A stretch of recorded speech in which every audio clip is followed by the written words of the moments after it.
Hello and welcome back to the Rise and Fall of the Chill Out Room, a history of ambient house and ambient techno 89 to 96. And today we're moving to Germany. One of Atom Heart's releases of 95, and a rare foray into ambience, follows the much more experimental and sound design based approach along with some breakbeats. That said, the album, Bass, Binary Amplified Super Stereo, does feature a 22-second clip of some easy listening music called James First, so I feel like it deserves a mention on those grounds alone. Speaking of Uwe Schmidt, 95 saw the release of the third DATacide album, Flowerhead. A more experimental work than the previous volumes, it features a lot of use of sampled easy listening music thrown into an ambient context. The bossa nova beats of Deep Chair are an early example of what he would later refer to as his electro-Latino style, and a development in his move away from conventional electronic genres into fusing numerous approaches, often with novel and amusing results. With tracks featuring entirely different elements panned hard left and hard right, it's an intense and frequently disorientating listen, and navigating the deep sub-bass elements contrasting with buzzing drum machines can be similarly so, but for those willing to give the record patience, it's a rewardingly strange listen, and a brilliant step forward from an uncompromising and wholly idiosyncratic artist. By this point, Schmidt was releasing regularly, if not exclusively, on Rather Interesting, his amusingly named Fax sub-label, which allowed him creative freedom away from the usual restrictions afforded to commissioned releases. Thus the aliases and collaborations kept pouring in, and although his loyalty was always towards acid, IDM and similar territories, ambient pieces appeared left, right and centre. Dynamic Link from interactive music is beautiful, and that album's closer, Drift, is astonishingly ahead of its time, IDM that predicts the sound of Orteka's LP5 3 years ahead of its time. Semiacoustic Nature alternates between upbeat electro and drifting ambience, as well as containing the pleasingly punning Namlook and Evolution 9. I'd also like a brief moment for his Real Intelligence compilations, loving homages of Warp's Artificial Intelligence series. Building on the digital textures of his fax releases in 94, Tetsu Inoue brings similar sounds and further experimentation to Moog by Masters of Psychedelic Ambience, his collaboration with Schmidt. A collection of 27 miniatures is like someone took Manta Ray's Numinous Island as a concept and applied it to quiet pastoral ambient with gentle glitch beats and digital processing, and created a much stronger album as a result. For all the tracks, it feels like a single extended work most of the time, a sound collage where most of the contents are created by the musicians involved. For a brief period in the middle, it feels like it's going to head into harshly unwelcoming territory, but it lasts less than a minute. Around this are also long stretches of beautifully meditative, almost spiritual sounding ambience. It's a wholly unique take on the kind of album that began with the KLF's Chill Out all those years and many videos ago, the Ambient Road Trip. Hell, with a title like Moo, it might well be a direct homage. An unexpected delight, an album in this style, or one that really works, in 1995. And so to Fax. Namlook released fewer albums in 95 and 94, but not by as much as you'd expect. Maybe 3/4 of the amount. Not one to be too fussed by outside expectations, Pete carried on with the usual mix of styles and directions. Always looking to push forward, he was open to new sounds and ideas, but comfortable keeping ones around which worked too, so it's a mixture of the new and old here. Let's handle the sub-label first, shall we? After collaborating on The Whole Traffic in 94, Dr. Atmo and the Basalt Boys returned to create A Day in the Park. Freed from the speed and BPM concept of The Whole Traffic, the three simply spread their wings and create 3 solid ambient techno tracks. Arpeggios and sequences, some atmospheric pads, same old drum machine sounds. Don't expect anything new here, but it's handled well with some creative decisions and some really nice melodies. The odd noise in Park, is it a sampled and heavily filtered choir, brings an unusual textural element to the track, a solid record. The trio also recorded a second Whole Traffic album, and there's some pleasing symmetry in it starting slower and building up in speed. Also, the lack of ludicrously slow pieces here is a benefit. Dr. Atmo's influence is a touch more obvious in the project again, with imagery of nights in the desert and vast landscapes coming to mind, especially through the pads of 88 km an hour, a track which builds up into a rare 1995 Fax trance track. 90 km an hour is a particularly atmospheric piece, typical Fax sound but nicely composed. David Reeves joined Fax in 95, and honestly it's not easy to find out that much about the guy. I found one really nice interview from 98 on a website probably designed at the same time, or Times New Roman, JPEG line breaks, you know, the sort of thing. A Canadian living in a village outside Guelph, Reeves had a few years in the niche spotlight, and Otras was his first foray.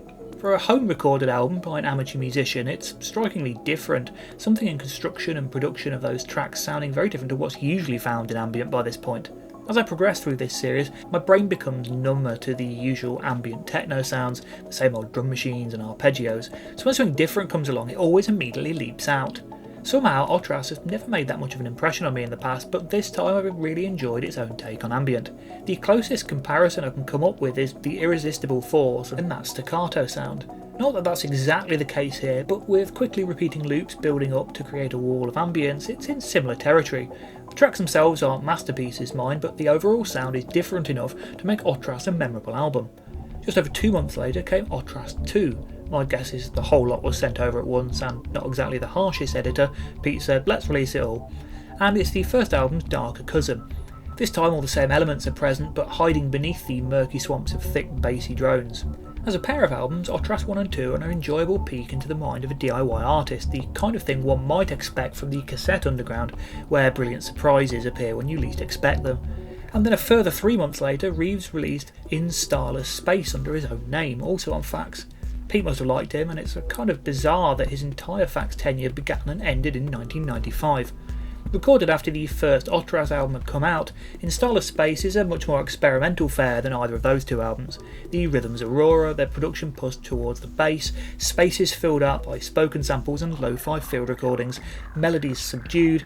This is techno by someone who's never been to a nightclub. Reeves released a second album under his own name on the Discreet Indiscreet label in '95, a more minimal and lo-fi work that found the artist heading towards ambient territory. Tetsu Inoue's second album was Organic Cloud. With titles like The Nightingale and Chill In Chill Out, one might be forgiven for thinking that Inoue decided to head into psychill territory.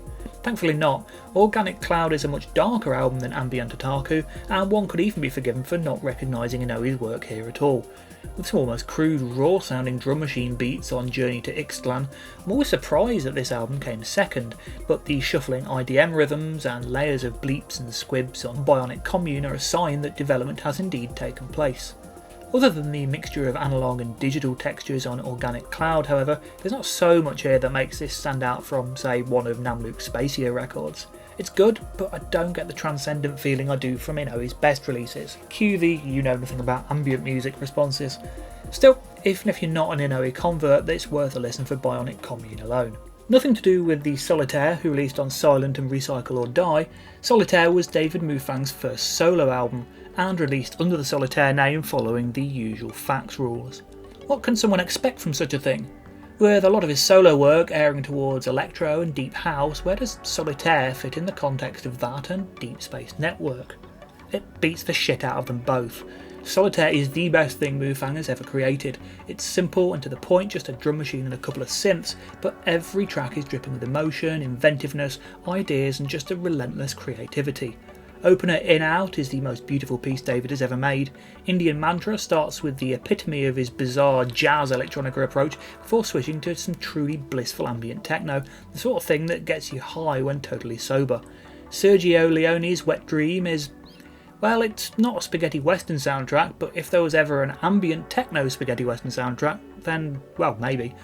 The melodrama of his films is definitely here, albeit in a subdued ambient way. A bizarre idea, but it's pulled off brilliantly, if only because Mufang is such a master craftsman at everything he touches. The album was given a double LP reissue in 2023, a worthy release, but the original, admittedly dated but aesthetically fitting, art was replaced with a shit computer-drawn picture of a house of cards. With eyes, because obviously being twee isn't the most patronising, artistically void idea. It's just horrible, horrible 21st century art school ironic nonsense that does not belong within a light year of this hour of stunning, spacey, atmospheric, deeply emotional music. Modula Green, the project of Peter Prochier and Mark Furtscheller, released its only album, Shellground, in May '95. Ambient techno with many of the usual trappings, the album also has some original ideas. Opener Evening Cloud is a piece of two halves, opening with some quiet, sinister choral synth before cutting them out to be replaced by reversed piano. Cluster Bend opens with ambient acid, and just as it seems to build up to a dancier section, things cut out, with only a slowed down drum loop to accompany. The Orchid Trap and Green Lava are repetitive minimal darkness, the kinds of tracks to creep an unwary listener out, while the title track closes on some uncharacteristically euphoric arpeggios, a frequently odd album that diverts expectations throughout its hour-long runtime. You know what amazes me? You can find the Second Nature album, second hand, for next to nothing. There are copies, mint, sealed copies of the fax pressing of Second Nature on Discogs for €30. This is a release featuring Tetsu Inoue collaborating with Bill Laswell and Atom Heart. I'm sure the version released on Submeta, Laswell's short-term imprint of Caroline Records, helped ease the demand, but still. Second Nature is the perfect mix of the three talents: Inoue's unsettling digital textures, Schmidt's burbles and bleeps, Laswell's dark ambience. The first track's title, Synthetic Forest, sums up the mood perfectly. This is an artificial tropical landscape, textured and detailed like the real thing, but too digital and rigid to quite be genuine. Morphing between dusty ambience, glitchy textures and deep dub beats, it's very much its own album, and an intense one at that, but the atmosphere really reminds me of Amorphous Androgynous' Tales of Ephedrina in its surreal alien landscapes. A bizarre and unique record. Tetsu Inoue's second fax album of the year, Slow and Low, was the first on which Namlook eased up and let him use his own name. Indeed, by this point it was becoming a common enough thing. Slow and Low is in many ways quite similar to Ambient Otaku, but also pretty different. Inoue focuses slightly less on drifting pillowy pads, although they're still here in spades, and puts a certain emphasis on what happens over them, be that analogue synth gurgles and sweeps or harsher digital textures. Opening track Man-Made Heaven is mostly this, with field recordings and samples digitally degraded into crunchy sounds. Static Soul pits odd vocal samples against glitches and unsettling arpeggios. Polychrome Chant is starker and more sparse, opening with haunting drones before a brief, warmer coda. Speculative Vision veers into ambient dub techno territory, but its synths are largely played in reverse, adding a disorientating effect. It's not a bold departure, but a glance towards newer things, Inoue clearly realising he can't just stick to uplifting synth drones and arpeggios for all his career. Sad World's final album came along in '95, and it's a slight change from the previous two. Iskander is almost entirely synth-based, analogue pads, sweeps and melodies for 13 minutes, although oddly lo-fi. Shirin falls closer to the Sad World modus operandi, with some tribal-esque drums and airy synths. A lovely atmospheric track. Kurasan returns to the more synthetic ambient trance of the opener. It's an odd direction for Sad World to take, and the caption, Sad World No More, suggests that perhaps the project had run its course. Shirin takes up almost half the album alone and is worth the entry fee, but there's a slight feeling that, yes, Sad World really was no more. Into Namlook World there were more Tetsu Inoue collaborations. Shades of Orion 2 drops the first volume's earthier pulses and melodies and floats out into space, chasing after the first two volumes of 2350 Broadway, which have already drifted out of sight at this point. Based largely around a single modulating chord for 70 minutes, the expected layers of drift, whoosh, bleep and swish are placed over the top, and the backing gradually morphs from deep boom to high shimmer. We get a few minutes of the lightest bleeps around the hour mark, but otherwise it's just ambient drift.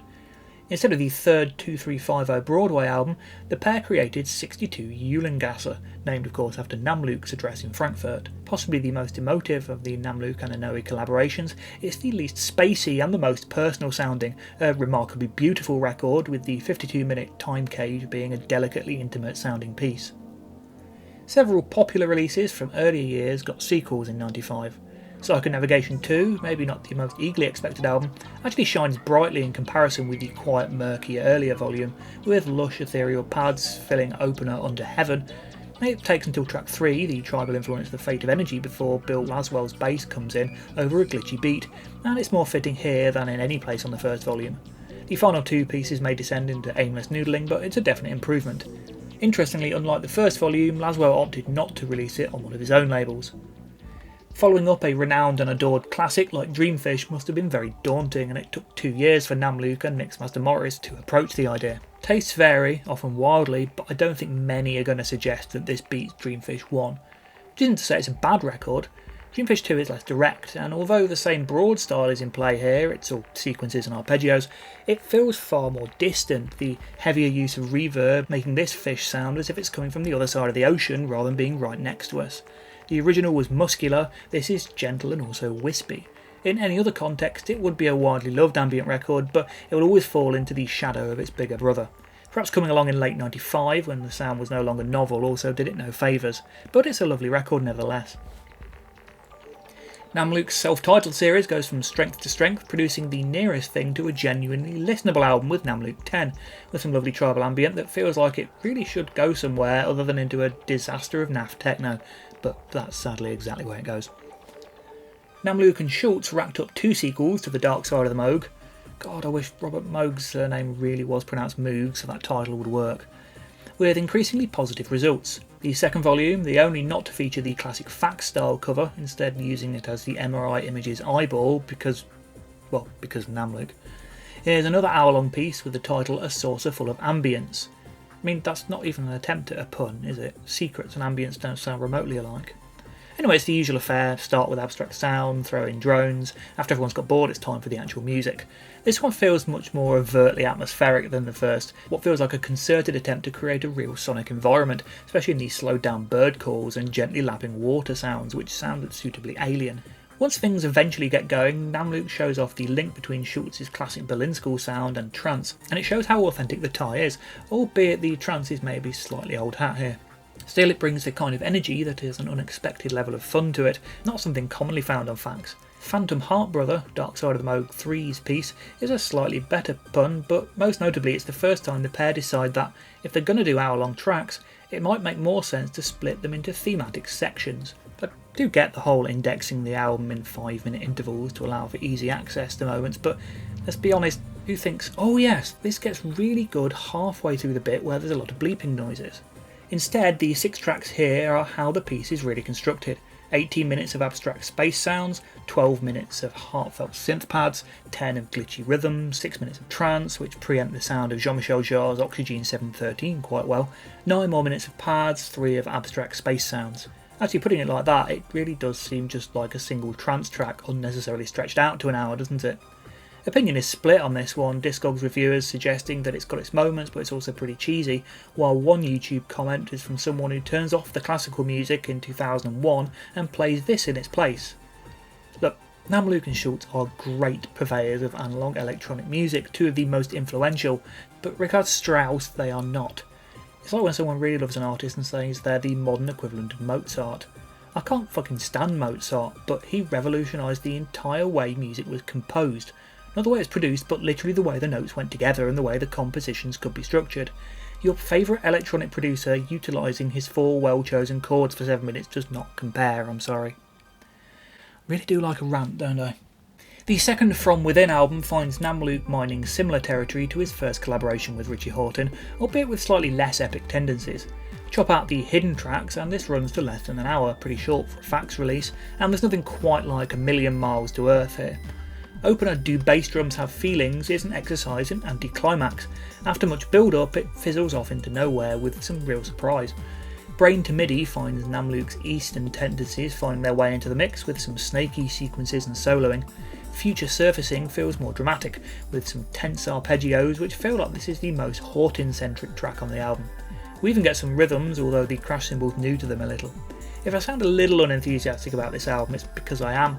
The first From Within is a masterpiece, one of the all-time fax greats, but this feels like a watered-down volume, lacking the confidence or energy of the first, and with Pete's noodling a little too much to the fore. The hidden track is basically a Plastic Man piece with some Namlook soloing, which is actually quite fun for all its unusualness. For me, From Within 2 is still a bit of a disappointment though. Pete Namlook and Jonah Sharp's final collaboration, Wechselspannung 2, is the only one to feature more than a single extended composition.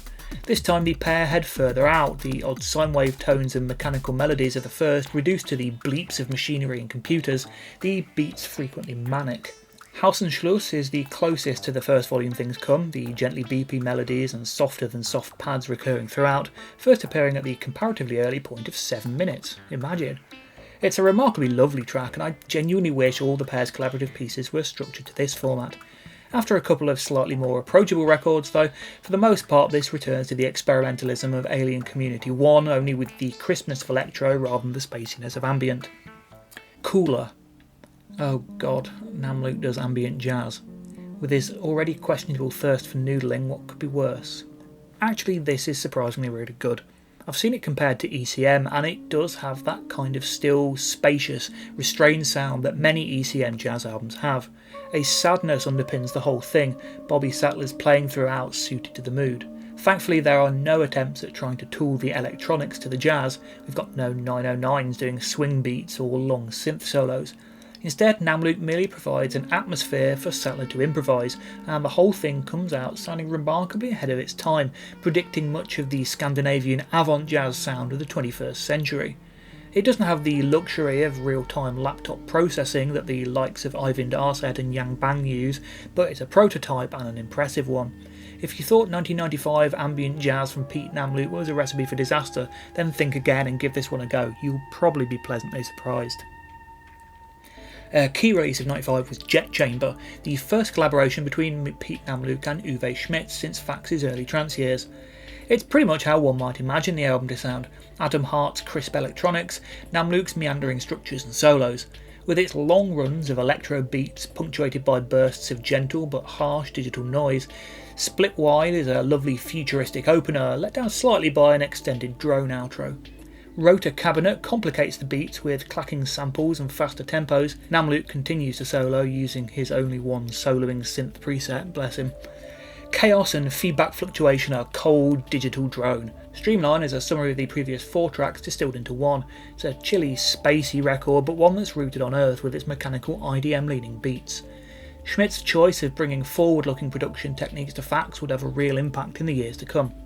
More than ever, Fax released albums that headed off into other areas: the electroacoustic drone of Chris Maloche and Aerial Surface Area, the full-on IDM of Fanger and Siebert and X-Jax, Charles Uzel Edwards' Octopus project with its sound collages of ambient techno, field recordings, sampling, digital noise, drones and other electroacoustic abstractions, the processed field recordings of A New Consciousness, the jazzy deep house and trip-hop of Namlook and Mufang's Cool Fang albums. Never purely an ambient label to begin with, Namlook was happy to encourage music of further afield to join the ranks. And to celebrate the label's ongoing success, there was also a 4 CD box set titled The Ambient Cookbook. The first 2 CDs, with many classics from earlier ambient albums, were released the year before as Fax Compilation on Instinct's Fax USA label. The final 2 discs, focusing on more experimental works largely from 95, were similarly put out on that label as Fax Compilation 2. Buyers of the cookbook release also found themselves with a literal cookbook, the sleeve notes containing recipes. It's sometimes possible to imagine Pete as a little bit of a po-faced nerd. He's certainly had his uptight moments, but the cookbook is a really lovely down-to-earth insight into his mind. Naming a recipe Chicken Breast Namlook and suggesting this is what Richie Hawtin thinks of when he considers their collaborations is wonderfully daft. The visual software arrangement of a track, only it's actually timings for ingredients, is inspired whimsy. The pizza recipe instructs you to phone your local pizzeria. I'm not sure any of it adds to the majestical otherworldly atmospheres the music brings to my mind, but it's all bloody lovely nevertheless. And that is finally the Fax Roundup of 1995. I would love to hear your thoughts on this music. There's a lot of great albums here. I'm sure people will have a lot to say. I love reading your comments, so leave one below. And there are also like, subscribe and share buttons you might like to press as well. And for those of you who use Spotify, check down below in the video description. There should be a link to a Spotify playlist that accompanies this series of videos. I'll be updating that with all the material I cover every time a video comes out. Next time I will be finally rounding up 1995 with a bunch of one-offs and obscurities. Hope you'll join me.